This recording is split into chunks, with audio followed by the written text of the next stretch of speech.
3, 2, 1, 0. All engine. Whether you've been married 1 or 20 plus years, at some point, you realized you were married into crazy. And that's what our podcast is all about. We offer love, laughter, and a dose of reality as we unpack this crazy thing called marriage. So sit back, relax, and get your ear hustle on. It's time to start the conversation. All right, let's go.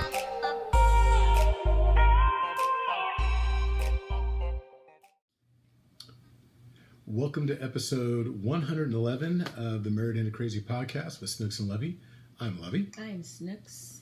And last week, I don't know why I started it the way I started it, but it was just kind of odd. I was like, out of 110 takes, I started off just a little bit differently than usual. What did you do? It was just the way I said it. It was just a different format. It was just kind of funky for me. But anyway, Okay. I know, I just had to tell everybody that. I'm like, huh? I'm thrown off. Hey, welcome Anyway. back. For those of you that are first-time listeners, we are a couple that's been married for almost 24 years. We've been together for 25. We met on a blind date. It wasn't a date. But I was blind. And no. You got to go back and listen to episode number 1, Bamboozled. See, she just threatened me. I got that on. No one heard. It's recorded. So one of the things that we talked about, anyway, so we met on a blind date, and then, let's see, we got engaged. I got stabbed through the heart, not just like, oh, and we're not talking Cupid, like, oh, Cupid shot him in the heart. No. Her ex-boyfriend. Okay. How was you going to say? I was going to say it was a stick knife.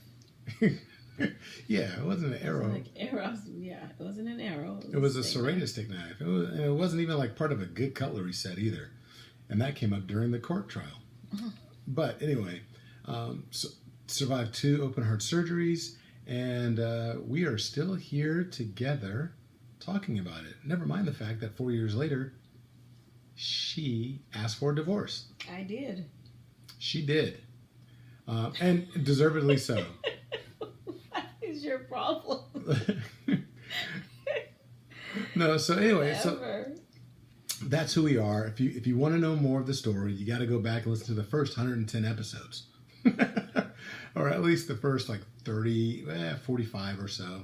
We bob and weave on the story, and we'll go back and revisit that. It's funny too because someone, I don't remember who I was talking to, but she's like, you guys, you tell the story, but you don't tell everything. She goes, I have so many questions. And I started laughing. Tell us you need to write I was in. like, exactly. I said that. I said, why don't you just write in? She's like, why would I do that? You're standing right here. I said, do you think I'm about to stand here and talk to you for 25, 30 minutes about whatever? So you can ask me question after question? She started laughing. She goes, I think I will just do that. Then she says she didn't think that, how does she say this? It's like, when stuff is personal. It's like, well, I don't know, like, because there are things that I want to ask, but I don't know if you answer. Or I said, well, you won't know unless you ask the question. And how would they do We're that? pretty transparent when we ask, when we're talking with people. You ask me a question, I will answer it. Unless it's something that's totally inappropriate, but there's nothing about our story that's inappropriate. We're very open about, our lives. We share our lives with people, and the purpose of that is to show people that as much as in love that we were when we got together, and it was just like, man, head over heels, and when it happened, then the bad stuff came. That our challenges didn't negate any type of challenge that we had. You know what I mean? True. So, and then also, I feel like if we could come through what we came through, let's put a little bit of work and effort into it. Don't be just like, oh, well, forget it. He pissed me off for 2 weeks straight and I'm done, or whatever, or something like that.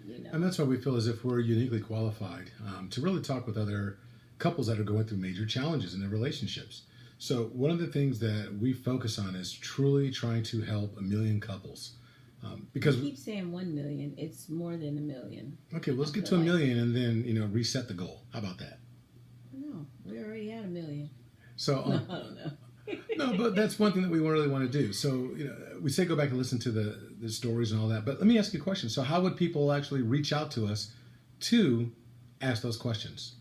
They can email us at no, that's our website, marriedintocrazy.com. You can go to marriedintocrazy.com, and actually there's an email format there. You can actually send a question in there. Go to coaching@marriedintocrazy.com, and we'll answer those emails. We have a text community, 918-351-2799. That's 918-351-2799. You can text in anything, ask questions, and they come directly to us. So if you have a question that you don't want anyone else to see, it doesn't go to anyone else but Lovey and I. So feel free to ask as many questions as you like, and you'll always get an answer, I promise. Absolutely. It may not be as quick as you want. No. You'll get it like within, a response within, I don't know. Sometimes it's immediate. Other times it's just when we get around to it and we can see it when we're not busy. But it does come directly to us. Mm-hmm. That's the way you can actually reach us. And again, this is the #1 podcast for couples that married into crazy or aspire to be married into crazy. Like last week's episode where we talked about a lot of single questions. And by the way, the response has been overwhelming for all the single individuals that are listening. And I'm so pleased that so many of you out there are single and listening to a podcast like ours, because these are the nuggets I believe that, and again, it's not just us. We're interviewing other people. There's things that we're bringing into the podcast from other couples that we've had conversations with, but it's a lot of good stuff that I love to hear that you guys are all kind of building your nest, so to speak, waiting to get to the point where you actually are married into crazy like we are, mm-hmm. or like I am. Yeah, you did marry into crazy. You married into compassion. You married into being real. You married into accountability. You married into someone who's zealous and yielding. That's what crazy. I married craze. Wait, hold on. I married craze. She is not craz. She's craz. There's not much yielding. She doesn't yield much, as you can tell on the podcast. Lovey, you're not about to sit here and tell the people lies about me. Seriously? I'm just saying. Wow. Lovey's a bully. I don't know about bully, but no, you're not a bully. I touched on last week, and one of the things from last week was, it started off. You were telling a story. Yeah, but first what? We have a couple updates. What? Go. First of all, 75 Hard is coming to an end. Not yet. It's coming to an end. See, I'm not looking forward to like she is. She's October 24th. Her countdown's different than mine. Hard. When is yours over? Oh, no, it's October 24th, but my countdown is, okay, I've only got so many days left of 75 Hard. Your countdown is, Lord Jesus, I just can't wait. Get here soon. No, I'm just saying. That's what your smile is saying right now, like, yeah. Actually, I'm excited that I even continued on this journey. It's been kind of tough, and just trying to like the 2 workouts a day, not so much eating right, but even when we eat healthy, there are times when I just feel like a snack of what I want. And I don't want raisins, craisins, pistachios, and almonds. That's been my go-to snack. I don't like cashews and a lot of the other peanuts and stuff, but I might want, some potato chips. I've been dying to eat some popcorn, so I'm just saying. No, I feel you. Earlier today, I went to Mr. Pickles. That's if I feel a craving for a sandwich, that's been my go-to spot, because I know that you get a wrap. Because I'll end up getting a wrap. But what I do is I get the blat, which is the bacon, lettuce, avocado, and tomatoes. I always get extra avocado, and I always tell them, because Mr. Pickles likes to give you a fresh cookie and a chocolate chip cookie. And that's Lovey's. And I always tell them, nope, no need for the cookie. Oh, you want a drink and chips? Nope, don't want any of that either. Well, today I was in a rush because I was trying to get home to finish some admin. So I ran in there, ordered it, and then got home. And what was in my bag? Chocolate chip cookie. And I'm staring at it like, oh, my nemesis. I was about to say, that's the kryptonite that will weaken you. Okay. Man, I'm telling you, but I survived. Yeah, I did it. You did, and that cookie's on the counter right now. It is on the counter, staring at me. I didn't have the heart to throw it away. But I mean, I say that because it wasn't easy for me, 75 Hard, and like I said, I'm just really proud that I was able to stick with it as much as I was. I didn't do 75 hard. I did it kind of soft. I did 75 softly, but I did it. Hey, that's all that matters. You know, it worked. Yeah, it did work. But anyway, so today during my first workout, I don't know why I was on YouTube, whatever reason, and I came across this channel, and I watched this one particular channel the whole time. It's called Skate Life TV, and it's about these. And it's not like they just show different clips of these people roller skating. And I mean, you should have seen me on the treadmill. I almost fell a couple times because I got so caught up in what they was, them skating and stuff. I started moving my legs like I was scared. I was like, oh, shoot, Lord, let me not. But it reminded me of the old days. Remember when we used to go skating? Mm-hmm. I remember it was Fantasia. On the south side, yeah. It's Sac, yep. When we were younger. And it was then King Skate on the other side. Was it King Skate? I don't know. I just or remember Cal Skate. Cal Skate. Cal Skate. Okay, that's right, Cal Skate. Yeah. So, and then I thought about, remember Roll Bounce, the movie? Oh, yeah. Loved it. But, man, if you see these people, you guys got to check this channel out. Like I said, it's called Skate Life, Lyfe, Skate Life TV.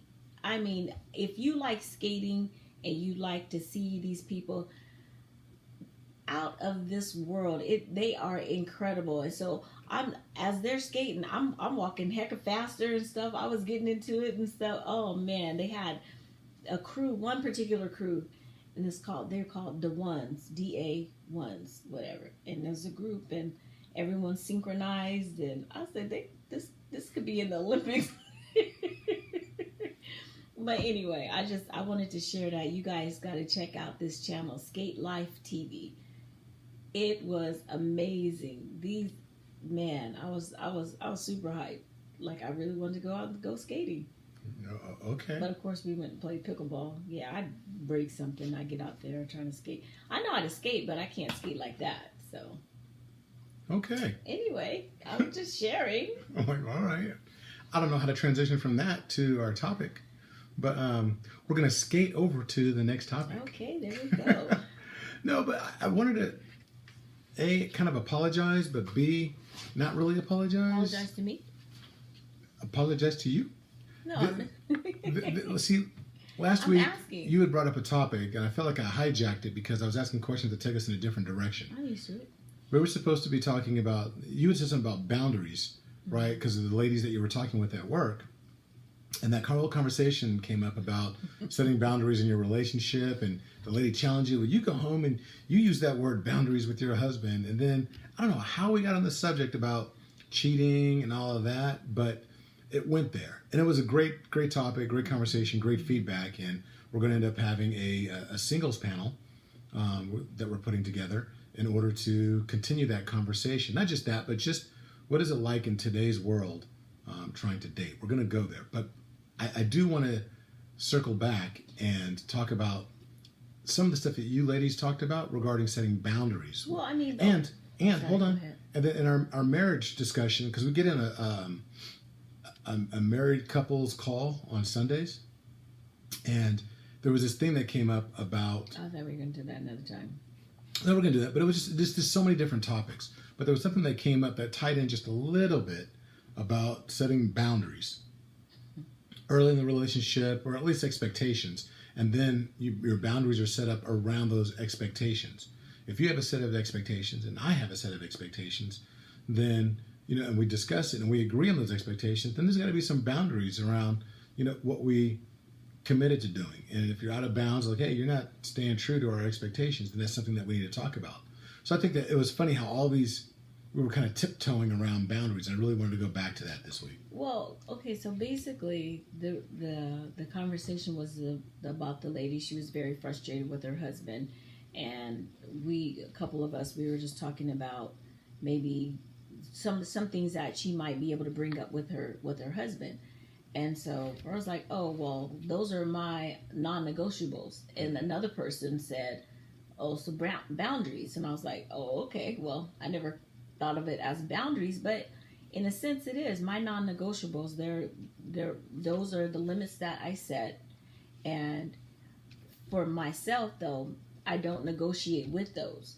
Now, the consequences of my non-negotiables, the consequences would be if this happens, then I'm out. Okay. So when we set the limits for the boundaries or the non-negotiables or whatever we want to call them, we always know that for each one, or the end result would be if that happens, then I'm done. I can't continue on in this relationship. That's what the consequences are. Okay, and that's where we took a left and started talking about, like, as an example, like cheating or whatever. Cheating and stuff like that. Yeah. So based on what you were saying, so I don't know. I guess I kind of, where did you want to go originally? Well, I mean, just kind of talk about, do you set boundaries in your relationship? Because that's what she was like. Well, you go home and you say that to your husband, and then you come back and tell me, because to her, setting a boundary, or to him, however she thinks that he would perceive it, is like, oh, I'm being selfish, or I'm being, because I'm supposed to be, we're one, and whatever I need, you get. Kind of like that. That's kind of like her thought process. I can't set boundaries with my husband, because if we're together, then I'm there for him, he's there for me. I says, well, I don't agree with that, because I am still allowed to say, nope, I don't like that. You're not a rug or a doormat, or for him to just walk all over you and do whatever he wants to do. You know what I'm saying? No, I do. And a word comes to mind that, or I should say a response. Mm-hmm. When people don't set boundaries and then they feel a certain way inside, and you ask them, well, how's your marriage? How are things going? No, it's fine. You hear that word, it's fine. Mm-hmm. And FINE stands for, it's an acronym that stands for feelings inside never expressed. My mom said that to me today.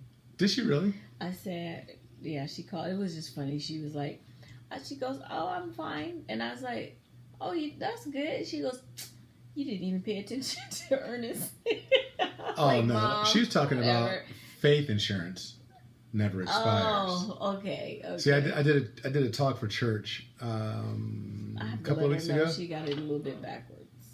It's faith insurance never expires. Mm-hmm. That's a whole other thing that was based on Hebrews chapter 11, I think. Yeah, it was Hebrews 11, 1 through 3. But anyway, that's a whole other topic. Thank you for taking us yet on another tangent. I'm sorry. No, but go ahead. But from a marriage standpoint, though, some people say, fine, it's feelings inside never expressed. Mm-hmm. And it's because those feelings are inside and they're not getting expressed because you're not setting boundaries. You're afraid to actually have those conversations. And I think that those conversations need to take place because you have a certain set of expectations. You and I talked about, our boundaries mm-hmm. to a certain extent when we first started having a conversation about even being together as boyfriend, girlfriend. And it's grown from there. And I'm not saying that we've always adhered to those boundaries because, we get in arguments just like everybody else. We find our way back to center, I think, quickly. But I think a lot of times when we're out of pocket, it's because we've gotten out of bounds. Right. And see, well, and that's the other part. I want to say that's the other part. That's one thing I think that people may forget what a boundary actually is. We play pickleball today. So one thing about pickleball, you have to keep the ball in play. Mm-hmm. And there's a certain area or range that you can hit the ball in. If you hit it outside, then you're out of bounds. That means you lose a point. It's my time to serve. So we don't think of, I feel like we think that everything goes in a relationship. There's no set of out of bounds or there's no, it's the whole court. You just have full range. And that's really not the case. I feel like there's That's the way you play pickleball because you're always screaming, that was in. Lovey cheats. I'm just going to say that right now. Okay, another Anyway, tangent. Well, you shouldn't have said that. Okay. So I'm just, don't. Go on. Keep going. I feel, so, one thing about with setting boundaries. And I feel like with her, it was like, well, if I set boundaries, then, I'm being selfish. Well, I felt like she said something she said something along those lines like, well, it's not just about me. Well, no, it's not just about you, but you're entitled to set boundaries. You're not being selfish. If I set boundaries, they'll be mad at me. I can't tell you people how many times I've had to set boundaries with my kids, those girls especially. And I'm like, nope, I'm just not. I can't. Don't ask me. I draw the line here. And they got upset, but they got over it, So. That makes me think that, we could set boundaries even as parents, but they don't mean a thing if the other individual, the kids, don't respect it. Or if the spouse, we set a boundary and they don't respect it as well. It can't be a one-sided conversation where, I'm going to tell you my boundaries. It needs to be a discussion where you're open and honest and you're in it together. That way you can discuss it. And even if the other person's not into it, at the very minimum, they at least know where you're coming from. Okay, but so when you say they have to respect it, is it, how do I ask this question? Is it us allowing them to disrespect it? Or, because they could come and try to overstep or do whatever, but I feel like it's only when we respond to what they're saying or what they're doing is, okay, now we're having the back and forth. If I say no and they want yes, I'm going to stick with my no. Does that make sense? No.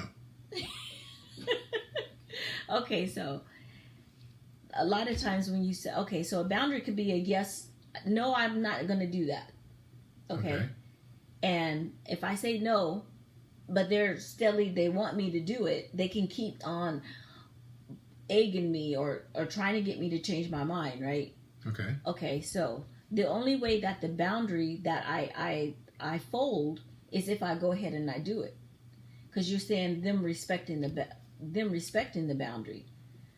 So how am I I think I'm not asking this question correctly. How am I making them respect the boundary or making them not respect it? Because I don't have to.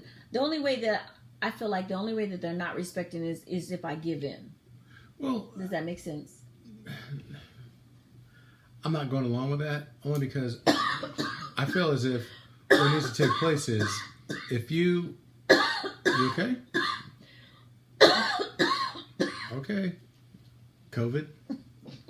So no, one of the things is if the way to help somebody respect it is to not just say, okay, I'm saying no. Well, give them the why. I'm saying no, and here's why I'm saying no. I need to understand. I think a lot of times it helps if you know the why or the rationale behind the answer or the boundary. If you're just saying, somebody says, oh, I don't like doing that, or I don't like that food. It's like, oh, you need to try it. Because the person's always going to push a little bit like, oh, you should try it. Don't say no to something that you've never tried before. But then if you say, no, I don't like that particular kind of food because when I was a little kid, we had to eat it all the time, and it brings up these memories, and I don't like that. Then it's like, ooh, okay, I don't want to mess with any of that. So I get it. No, we won't try that particular food. Same thing when you have these boundaries. Like, okay, look, I don't like it when you yell. And then the person might be thinking, okay, well, I need to get my point across. But if you say, hey, look, I don't like it when you yell because I was, my uncle was abusive, or my father was abusive, or my mother was abusive, or, you know what I mean? Or I was in some type of situation. When you put the rationale behind it, then it's like, ooh, okay, you know what? I need to respect that. Now, should they respect you for just saying it? They should. It's not that you're going to get the respect for it, but you will get like, oh, I don't know. I don't know if I agree with you. But I think that sometimes the rationale, the meaning behind it, it adds color to it. It adds context to where I think a lot of the respect comes from. Okay, so when you were a child, did your mom set boundaries with you? Yep. Did she tell you why? Nope. Did you respect the boundary? Absolutely not. You didn't? No, that's why I got my butt whipped all the time. Okay. I respected the boundary because I was like, okay, well, did your brother? Because I know. No. Because he didn't care about the consequences. He only wanted to, he didn't care about the consequences. He wanted the outcome. I want to do what I want to do, and it's worth me getting a whooping or getting in trouble, so I'm going to do it. And so in a relationship, don't you think that happens as well, where people are saying that, well, I'm going to do what I want to do because I want a particular outcome and I'm going to get that. And it doesn't really matter because he's always going to be here or she's always going to be here or whatever. And particularly if I do it, time and time again and there are no repercussions, there's no consequences, then I'm going to continue that particular behavior. We kind of touched on that last week as well. But I think that if you give some rationale, like, okay, so here's what's going to happen. Son, if you do this, you're going to lose these privileges, or I'm going to whip your behind, and I know that this isn't about corporal punishment, whatever. We're in a time capsule. We're going back to the 1970s and the 1980s when it was perfectly acceptable to beat us. 1970s, yeah, that was. But it's just one of those things where I think the rationale actually helps. But I think that there's ways to set those boundaries without. It has to be both of you that are buying in, and it doesn't mean that you absolutely agree with those boundaries. You don't have to agree with them to respect them and honor them. Okay, I agree with that. Kinda. No, I mean, what you just? No, I'm just looking. I thought you were going to talk. No.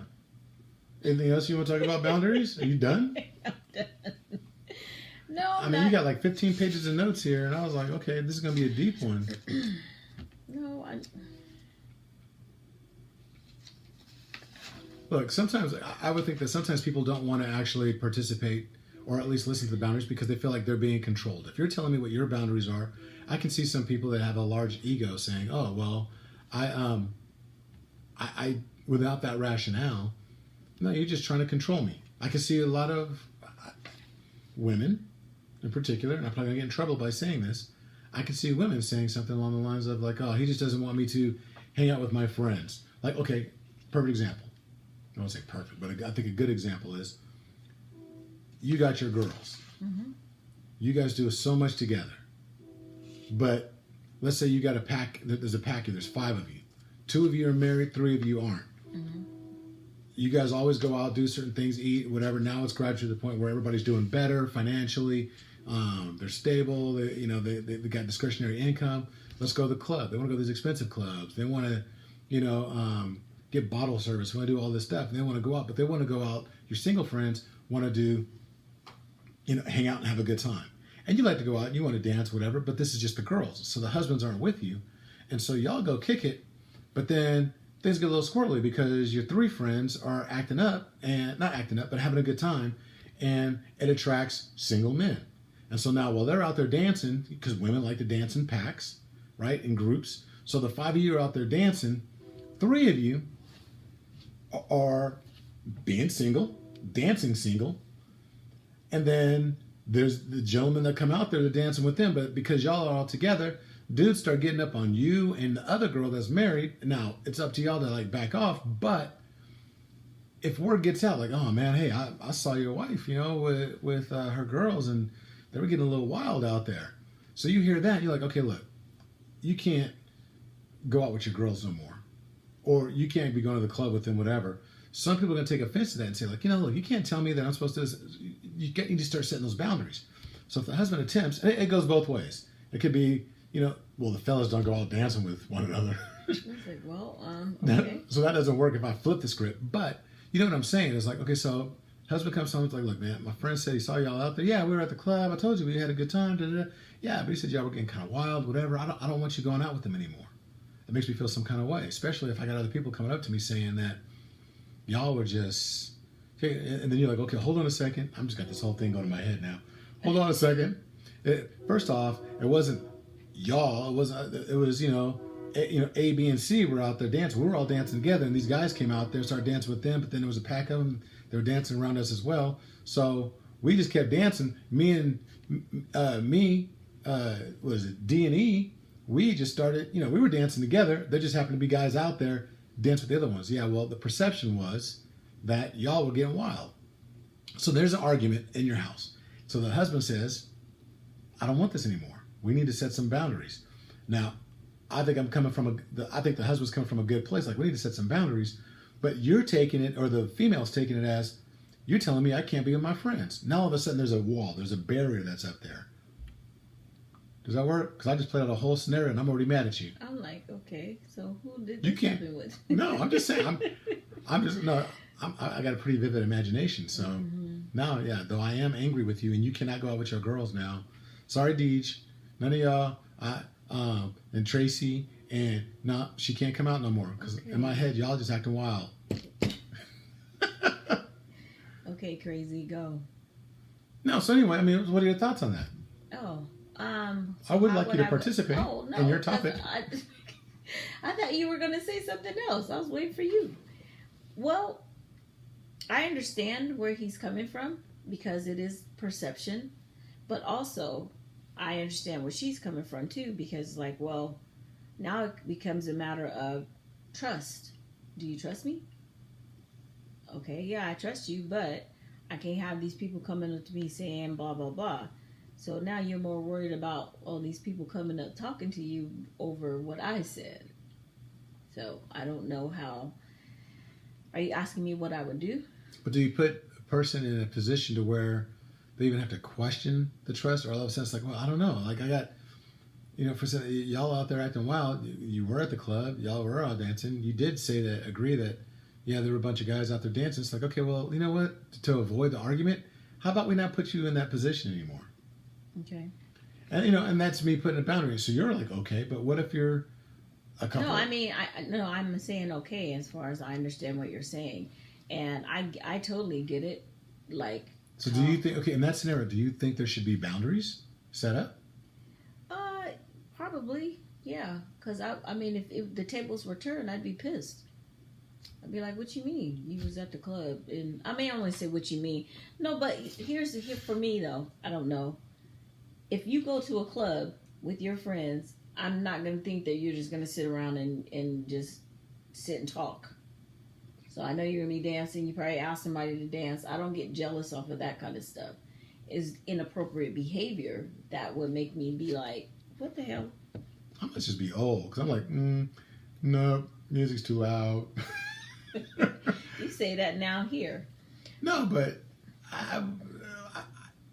I think the only woman I've danced with, other than you, has been our daughters and maybe your mother and some of the aunties. Why are you frowning your face up when you? Because I'm just thinking about like, who have I danced with in the last 24 years?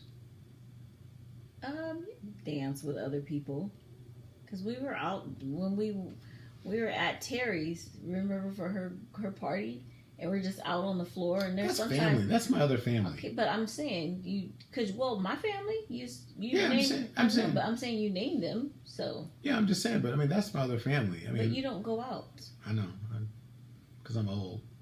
Oh, Jesus. Anyway, so but this comes, but it makes me think too about, the boundaries of the marriage.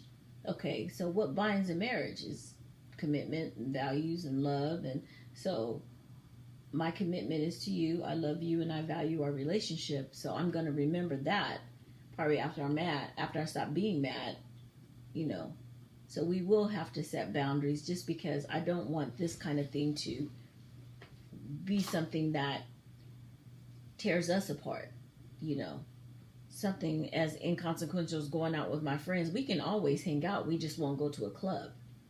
So that's what the boundary would be. Well, you can hang out with your friends, but how about just not at a club where somebody might... So you're saying that, okay, setting boundaries is doable, but there's a way to go about setting those particular boundaries. Yeah, So instead of saying, oh, you just can't go out with them girls nowhere, going out with them little, them heathen chicks. Well, because, I mean, though I get the point, when you come that way, you're like, now you're trying to control. I mean, it can be perceived as, now you're just trying to be in control. You're going to do what I say, and that's just how it's going to go. And that's just not how it works. The boundaries we have to agree on the bounds. When you go play at the court, we already know, it's already established, this is out of bounds. So then it sounds to me like what needs to take place is these conversations need to be ongoing and early to really talk about what are the boundaries. because you can't play the sport if you don't know the rules. Yeah, but unfortunately, too, sometimes the boundaries change. As you get older, Yeah. or I think they. I think. I mean, it depends. They depend. It depends on what they are. It depends. Yeah, I on was gonna say I don't know if they change because of age, but I don't even know if the boundaries really change. Yeah, do no, they? No, I probably not. I was gonna say they don't change. I'm like, let me know. Tell me what boundaries changed.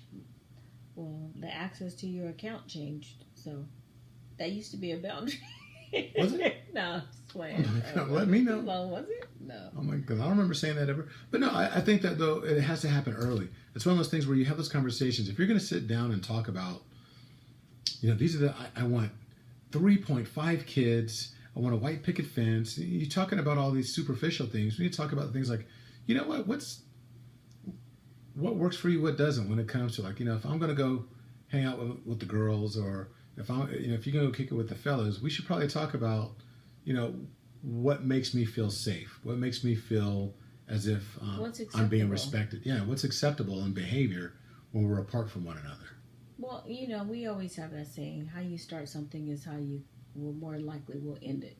When you start a behavior, or you let a few things pass that you don't really agree with, and 2 become 4, 4 become 8, or whatever, the behavior will continue because that's how you started it.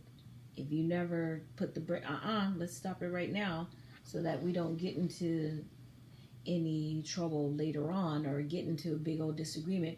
Early on the things that I don't like, because we've talked about them. But new things will come up. Like if it's the first time for something, like, oh, okay, this is a new one. We never dealt with this before, so let's deal with it. I'm not going to just not say anything. And I don't expect you to just not say anything, because then I'm just, what's that word? Fine. Feelings inside never expressed. Yeah. And then, then you call me passive. But we talked about this before too. Moose had said being passive is just suffering in silence. So, and when I sit back and I think about all the times that I said someone was passive, and I thought about the situation again, I'm like, yeah, that pretty much probably was them suffering in silence. Because I've been passive about some things too. It's like, oh, just whatever, let it go.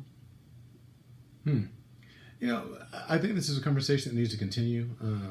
And we will revisit it when we're talking about boundaries, we're talking about different things. But I think we do need to do a show on what are those conversations that we should be having as a couple early, either prior to getting married or early in the marriage. Having like a little bit of a checklist or some things that we think are really important or crucial to have those conversations. Again, crucial conversations. Ooh, I like that. Crucial conversations for a young couple. Or an old couple in a young relationship. Whatever that may be, but crucial conversations. We need to get into that. But I think that right now is a great way to actually start it. But good. I'm glad you actually brought that up. I love it when you go to work and you bring home this intel from the ladies. Gives me some insight. So I love it when you go to work. I love it when you go to work and bring me home your check. Wow. Okay. No. So at this point, though, what we want to do is remind everybody to actually sign up for the Married into Crazy Communication Workshop that's happening October 31st. The information was in the pre-commercial that was at the very beginning of the podcast. But I just want to remind you to go ahead and do that. It's going to be a lot of fun. We have couples that are signing up. And it's just, you get a lot. It's free. You get a lot that's going into it. It helps us to be able to help the million couples that we've committed to helping. But it also gives you some opportunity to go from a good marriage to a great marriage to a phenomenal marriage. And I think the reason why so many people remain in a good marriage and never get to great or phenomenal is because they're okay with good. And there's nothing wrong with a good marriage, but why settle for good when it can be great or phenomenal? And it really comes back to communication, rules of engagement, the things that we do. And so that's some of the stuff that we cover in our workshop, is helping people have those conversations and understand preferences, tendencies, how to talk to each other, and how to understand, or a better understanding of where the other person's coming from. And then you'll be surprised at how your perspective changes when you know what their preferences and tendencies are. A lot of times we make a lot of assumptions. But anyway, you know what? We hope to see you October 31st. But in the meantime, we're going to do Two for the Road. At 10 a.m. What?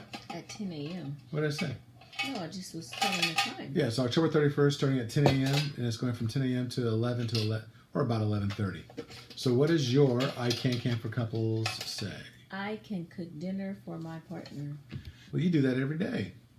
Though, we talk to the girls, and what we're doing is everybody's going to take a day of the week, and that is going to be their day to cook or ensure that there's food on the table. One way or the Either other. cook or buy something. So mine says, I can keep my promises. You promise to love, honor, and cherish and obey me. A, B, and C.